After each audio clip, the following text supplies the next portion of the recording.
ତାହେଲେ ପ୍ରଥମ ତୀର୍ଥଙ୍କର ଥିଲେ ଋଷଭନାଥ,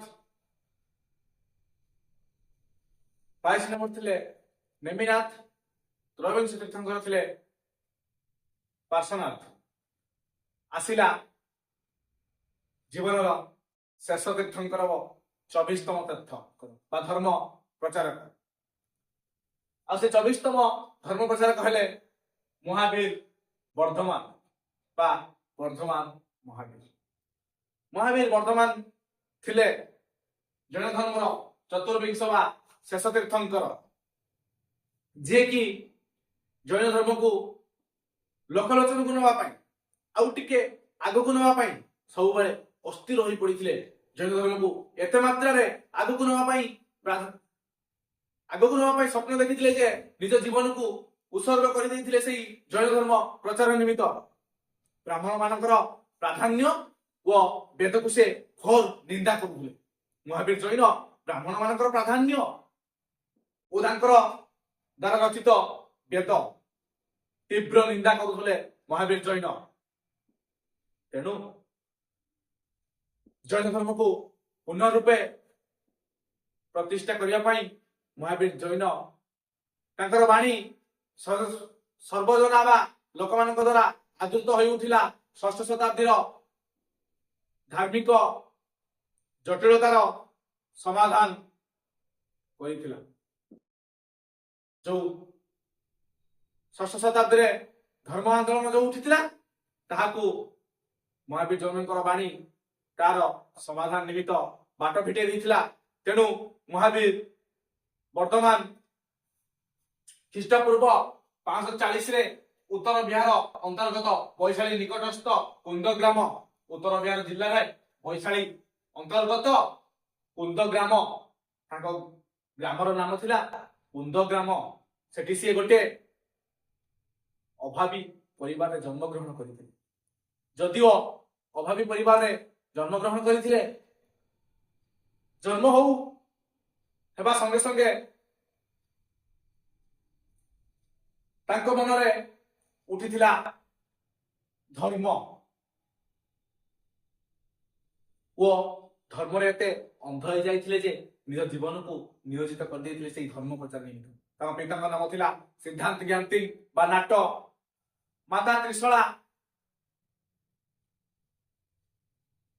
ବିଦେହର ପ୍ରଭାବଶାଳୀ ଲିଚ୍ଛାବୀ ରାଜାଙ୍କର ଭଗ୍ନୀ। ଜନଶ୍ରୁତିଙ୍କ ଅନୁସାରେ ଋଷଭଙ୍କ ପତ୍ନୀ ଦେବାନନ୍ଦଙ୍କ ଗର୍ଭରୁ ଭ୍ରୂଣ ହରଣ କରି ତ୍ରିଶଳାଙ୍କ ଗର୍ଭରେ ନିକ୍ଷେପ କରିଥିଲେ। ଜୈନ ଧର୍ମର ଏହା ପ୍ରଦର୍ଶନ କରିଥାଏ ବା ଜୈନ ଧର୍ମ ଏହି ଘଟଣାର ନିଦର୍ଶନ ଦେଇଥାଏ। ସମୟର କ୍ରମେ ମହାବୀରଙ୍କର ପ୍ରକୃତ ନାମ ଥିଲା ବର୍ଦ୍ଧମାନ। ଯେମିତି ସମୟର ଆଗମନରେ, ସମୟର ବିକାଶରେ ଯେତେବେଳେ ମନୁଷ୍ୟଟିଏ ସମାଜରେ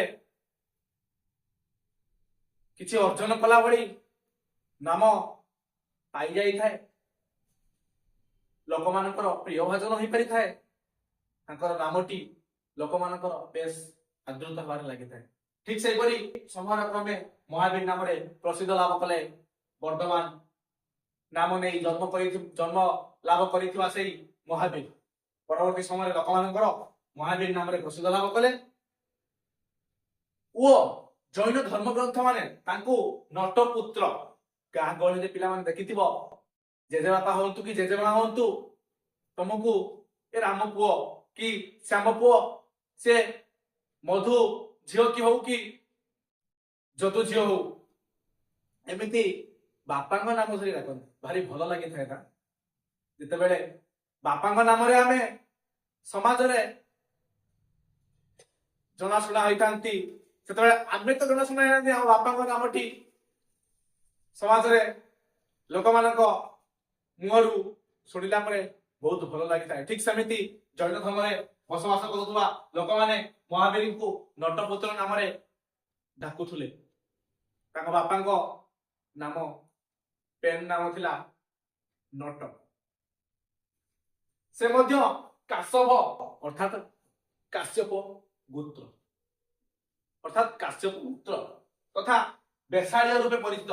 ବେଶାଳୀୟ ଅର୍ଥାତ୍ ବୈଶାଳୀ ନିକଟସ୍ଥ। ଯୋଉ ମହାବୀର ଖ୍ରୀଷ୍ଟପୂର୍ବ 543 ଉତ୍ତର ବିହାର ଅନ୍ତର୍ଗତ ବୈଶାଳୀ ନିକଟସ୍ଥ କୁନ୍ଦଗ୍ରାମରେ ଜନ୍ମଗ୍ରହଣ କରିଥିଲେ। ନା କେଉଁଠି? ନା ବୈଶାଳୀ ନିକଟସ୍ଥ। ସେଥିପାଇଁ ତାଙ୍କୁ ବେଶାଳୀୟ ରୂପେ ପରିଚିତ କରିଥିଲା। ରାଜକୀୟ ପରିବାର। ଜନ୍ମ ହେଲେ ମହାବୀର। ଶଙ୍ଖ ବଲ ବଲ ଚଟାଣ ଅଭିଜାତ୍ୟ ସମ୍ପନ୍ନରେ ବଢିଲେ ମହାବୀର। ଜନ୍ମ ହଉ ହଉ ସେ ଷ୍ଟିଲ ଚାମଚରେ ଖାଇବା ହଉ କି ରାଜକୀୟ ପୋଷାକ ହଉ ପରିଧାନ କରିବାକୁ ଲାଗିଲେ। ସମୟର କ୍ରମେ ସମୟର ବିକାଶରେ ଠିକ ସମୟ ତାଙ୍କୁ ଯୁଦ୍ଧ ବିଦ୍ୟା କୌଶଳ ବିଦ୍ୟା ଉପଯୁକ୍ତ ମାନ ସବୁ ପ୍ରଦାନ କରାଗଲା।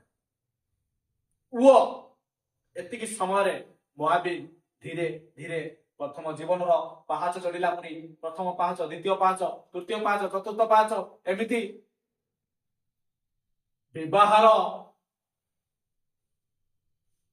ବୟସର ପାହାଚ ବି ଚଢିଲେ।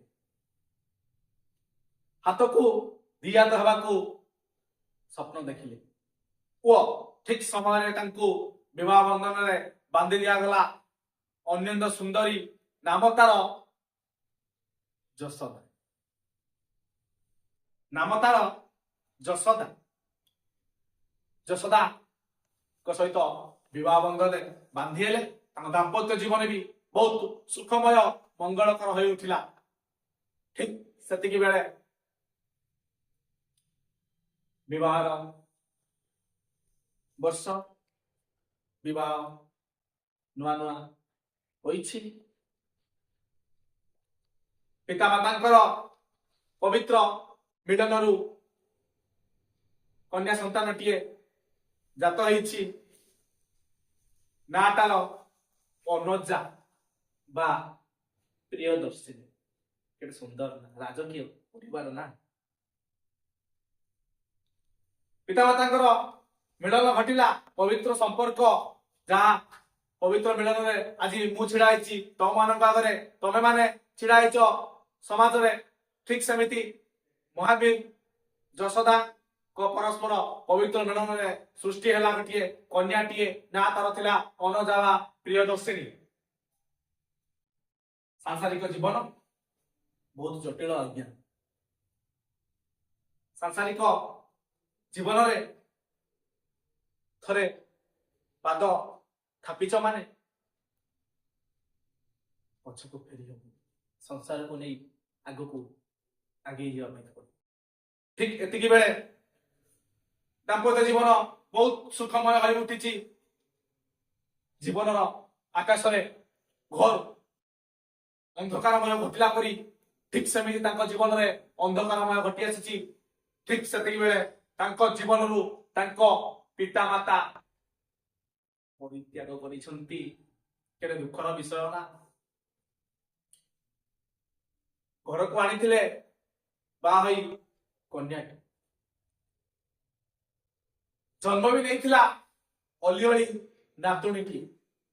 ଜେଜେବାପା ଜେଜେମା କେତେ ଖୁସି। ପରବର୍ତ୍ତୀ ସମୟରେ ସମୟର ଚକ୍ର ନା ଆଜ୍ଞା।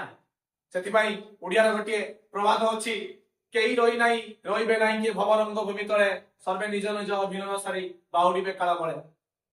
ଲିମିଟେଡ ଟାଇମ ପାଇଁ ଆମେ ସମସ୍ତେ ଆସିଛନ୍ତି। ଆମ ଜୀବନର ଶେଷ ନିଶ୍ୱାସ କେତେବେଳେ ଠକ୍ କିଣି ବନ୍ଦ ହେଇଯିବ ତାହା କେବଳ ସେଇ ଉପର ବାଲାକୁ ଜଣା। ସେଇ ଉପର ବାଲା ହିଁ ଆମକୁ ଏ ଧରାଧାମକୁ ପଠେଇଛି। ସେ ଚାହିଁଲେ ଆମକୁ ବି ସେ ଦେଇଛି। ଠିକ ସେମିତି ମହାବୀରଙ୍କ ପିତାମାତାଙ୍କର ସମୟ ସରି ଆସିଛି। ସେମାନେ ବି ମଧ୍ୟ ଇହଧାମ ତ୍ୟାଗ କରିଛନ୍ତି ଓ ସାଂସାରିକ ଜୀବନ ବହୁତ ବା ଦାମ୍ପତ୍ୟ ଜୀବନ ସୁଖମୟ ଚାଲୁଥିଲା ବେଳେ ସଂସାରର ଭୋଗ ବିଳାସ ବ୍ୟସନ ଇଏ ସବୁ ପ୍ରତି ମହାବୀର ଆସକ୍ତି ହେଇପାରିଲେ ନାହିଁ ବା ଇଏ ସବୁ ବି ତାଙ୍କ ପାଖରେ ଥିଲେ ଗୋଟି ଗୋଟି କରି ଆଭିଜାତ୍ୟ ସମ୍ପନ୍ନର ବ୍ୟକ୍ତି ଥିଲେ ଦାମ୍ପତ୍ୟ ଜୀବନ ସୁଖମୟ ଥିଲା ସଂସାରରେ ବେଶ ନା ଥିଲା ଭୋଗ ବିଳାସ ଅୟସ ମୌଜ ମଜଲିସରେ ଜୀବନ ପରିବାହିତ କଲା ପରେ ବି ବହୁତ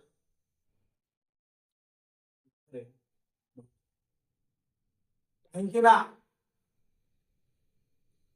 ଜନ୍ମ ଓ ମୃତ୍ୟୁର ରହସ୍ୟ ତାଙ୍କ ମନକୁ ଏତେ ମାତ୍ରାରେ ଆଘାତ ଦେଇଥିଲା ଯେ ସେ ଜନ୍ମ ଓ ମୃତ୍ୟୁର ରହସ୍ୟ ଖୋଜୁ ଖୋଜୁ ବହୁତ ବ୍ୟସ୍ତ ବିବ୍ରତ ହେଇପଡୁ ଯାହାକି ତାଙ୍କୁ ସାଂସାରିକ ଜୀବନ ଭଲ ଲାଗିନଥିଲା ଆଉ ସାଂସାରିକ ଜୀବନ ପ୍ରତି ଥରେ ଘୂର୍ଣ୍ଣ ଭାବ ଆସିଗଲେ ନା ଯେତେ ଚାହିଁଲେ ବି ଆମେ ଆକାଶରେ ଉଡୁଥିବା ଗୁଡି ଥରେ ଯଦି ସୂତା ଛିଡ଼ିବ ପରବର୍ତ୍ତୀ ସମୟରେ ଆମେ ସେ ସୂତାକୁ ଯୋଡ଼ିଦେବା ସତ କିନ୍ତୁ ଯୋଡ଼ିଥିବା ଜାଗାରେ ଗୋଟେ ଗଣ୍ଠି ରହିଯାଇଥିବ ଆଜ୍ଞା ଠିକ ସେମିତି ତାଙ୍କ ମନରେ ଯେତେବେଳେ ଥରେ ଆସିଯାଇଛି ସଂସାରକୁ ମୁଁ ପରିତ୍ୟାଗ କରିବି ଆଉ ସେ ଅନ୍ୟନ୍ଦ ସୁନ୍ଦରୀ ଯଶୋଦା ସେ ନିଷ୍ପାପ ଶିଶୁ କାହାରିଙ୍କ ପ୍ରତି ତାର ଲୋଭ ରହିଲା ନାହିଁ କେହି ତାକୁ ଅଟକେଇ ପାରିଲେ ନାହିଁ କେହି ବି ତାକୁ ଚାହିଁଲେ ପ୍ରତିବନ୍ଧକ ସାଜି ପାରିଲେ ନାହିଁ ସେ ଅନନ୍ୟ ସୁନ୍ଦରୀ ଯଶୋଦା ବି ହେୟ ମନ ଜନ୍ମ ନେଇଥିବା ନିଷ୍ପାପ ଦୁନିଆକୁ ଜାଣିନଥିବା ସେ ସରଳ ଶିଶୁଟାକୁ ମଧ୍ୟ ନଗଣ୍ୟ ମନେ ଠିକ ଏତିକି ବେଳେ ଜନ୍ମ ଓ ମୃତ୍ୟୁର ରହସ୍ୟ ଖୋଜିବା ପାଇଁ ରାତାରାତି ସମସ୍ତେ ଶୟନରତ ଥିବା ବେଳେ ଘର ଛାଡି ପଳେଇ ଗଲେ ଆଉ ଏଇଠି ଆରମ୍ଭ ହେଇଥିଲା ତାଙ୍କ ଜୀବନର ସନ୍ନ୍ୟାସ ଜୀବନ ସମସ୍ତେ ଶୟନ କରିଥିବା ବେଳେ ରାତାରାତି ସେଇ ଜଙ୍ଗଲ ମଧ୍ୟକୁ ଚାଲି ଯାଇଥିଲେ ଲୁଚି ନିଜର କିଛିଟା ଆସବାବ ପତ୍ର ଜିନିଷ ପିନ୍ଧିବା ପାଇଁ ବସ୍ତ୍ର ଧରି ଚାଲି ଯାଇଥିଲେ ବଣ